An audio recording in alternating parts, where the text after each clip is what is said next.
You know, I loved being a librarian. I loved sitting at the desk and fielding a reference question that came out of left field.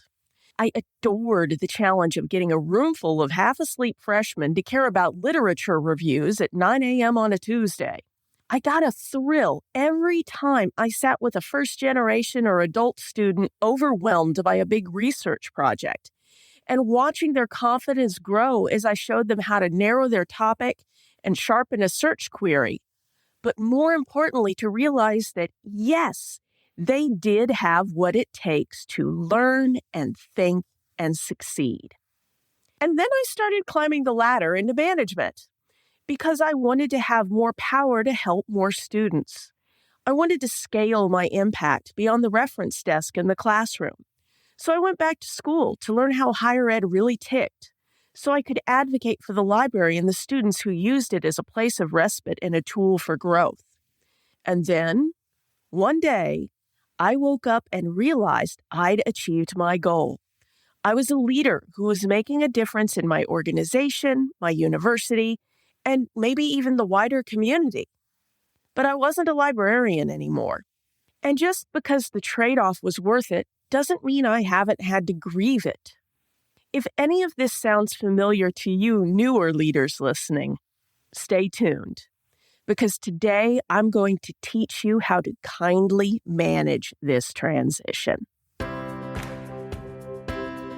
Welcome to the Kind Leadership Challenge, the podcast that empowers leaders to heal their organizations in 10 minutes.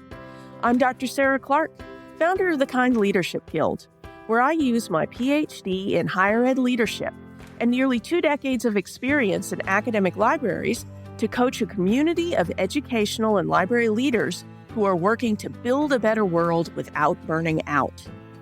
In our unique and imperfect ways, kind leaders make tough decisions without becoming jerks. We create impactful and burnout-proof systems for our organizations. And we know that once we stop controlling and start collaborating, even the most ambitious vision can become effortless. Kind leadership's pretty simple, but that doesn't mean it's easy. So if you're up for a challenge, stick around as I teach you how to create a resilient, thriving legacy that will strengthen your community long after you're gone.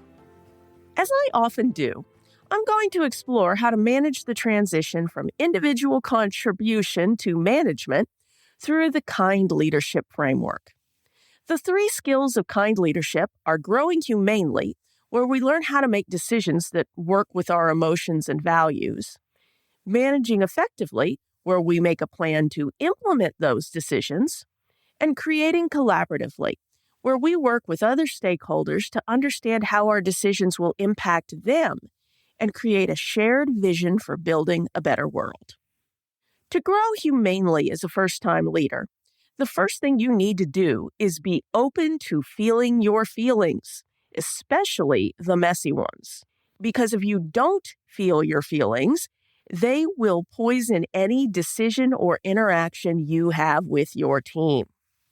You may be feeling joy at achieving your new position, and that's great. But are you expressing it in a manner that doesn't hurt those who may be less joyous about your good fortune?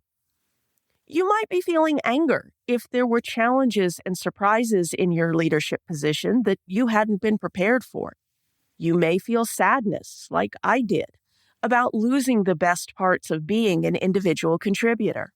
And you may be feeling some guilt or even imposter emotions. Those things are all fine to feel and have important things to teach you. So feel them and process them. Now, once you've done that and kind of quieted the emotions a little bit, you can check in with your values so you can figure out what kind of leader you want to be. To my mind, one of the biggest changes between being an individual contributor and being a leader is that your personal success is no longer your top workplace priority. Your team's success is. And that means you need to be the kind of leader your team needs you to be, rather than the kind of leader you imagined being in your head. And so, if you have a similar core value around leadership, and if you're listening to the Kind Leadership Challenge podcast, you probably do have a similar core value. You can grow humanely by deciding to become the kind of leader that you believe will set your team up for the most success. How to do that? Well, that takes us to the next skill of kind leadership, managing effectively. Managing effectively is all about making and executing a game plan to implement your decision. And to do that, you need to get real about the facts of your organization's current situation and honestly assess the resources you have available or need to get in order to change what needs changing in your sphere of influence.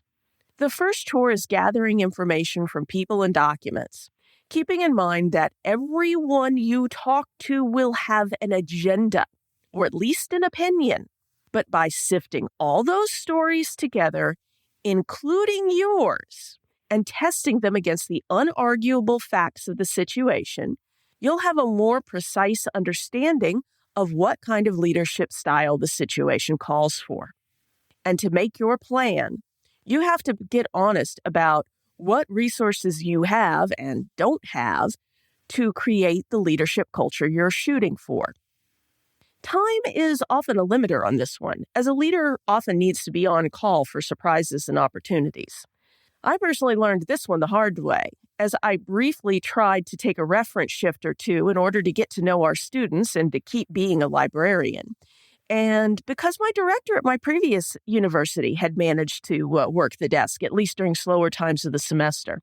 Well, after the second week of my time at my university, and the third time I had to bail on a shift last minute because of a surprise meeting at the administration building, I gave up the reference desk.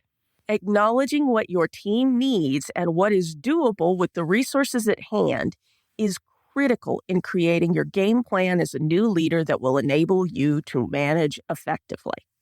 And last but not least, once you've grown humanely and managed effectively, it's time to get out of your head, your calendar, and your spreadsheets and get to know the people who will be most impacted by how you approach your role as leader, your team, your stakeholders, and your broader community.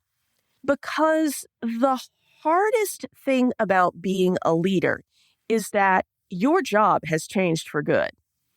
Plus, as a new leader for this team, you are either new to your organization, new to your role as leader, or both. Your team probably doesn't understand you. They may not even trust you. But if you can create a culture of psychological safety, then they can tell you what they need, whether it's lots of coaching or hands-off advocacy that gives them room to shine. Then it's time to talk to your boss, your community, and other stakeholders so that you can understand what they need from you as well. Once that's done, it's time to find a balance point between your decisions, your team's needs, and your stakeholders' priorities in order to create a shared vision that gets all of you closer to the better world you desire, even if it does mean you spend less time on the front lines. Believe it or not, a day will come when you realize that you're still teaching, guiding, and coaching. The scale may be different than it used to be, but the rewards are still there. So, here's your challenge for this week. How do you need to recalibrate your goals, your workflow, and your vision to better serve your organization? Walk through the 3 skills of kind leadership and see what jumps out at you. Consider talking to a trusted colleague or mentor, too. They can probably see things you can't. Thanks, as always, for listening to the Kind Leadership Challenge. Before you go, here's a quick way you can spread the word of kind leadership. I'd like you to take a moment to think of one friend or colleague who could most benefit from this week's challenge. Open your podcast app or head on over to kindleadershipchallenge.com/77 and share this episode with them. Add a friendly note as well. Never doubt that day by day you're building a better world, even if you can't see it yet. So until next time, stay kind now.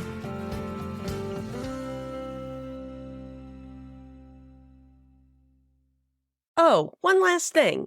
If you're ready to take on this week's challenge but not sure how to start, head over to kindleadershipchallenge.com/next to download the Next Steps checklist.